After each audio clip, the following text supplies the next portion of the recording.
पाऊस चालू झाला आणि सर्वांनाच भजी खायची खूप इच्छा झाली. मग काय केलं पहा, मीडियम साईजचे 3 कांदे घेतले. मग त्याचं टरफल काढून त्याला धुवून घेतलं.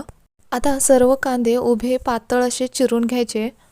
सर्व कांदे चिरून घेतले. आता त्याच्या पाकळ्या सुट्ट्या करून घ्यायच्या.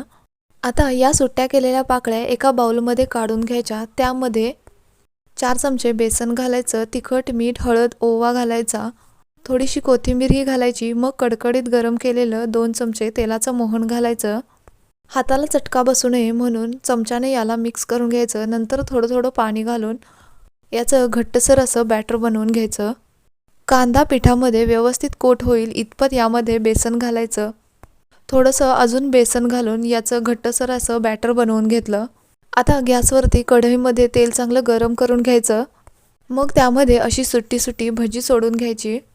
आता मीडियम फ्लेमवरती भजी छान खरपूस अशी तळून घ्यायची. भजीच्या बॅटरमध्ये हिरवी मिरची बारीक चिरून किंवा कुटून घालायला अजिबात विसरायचं नाही.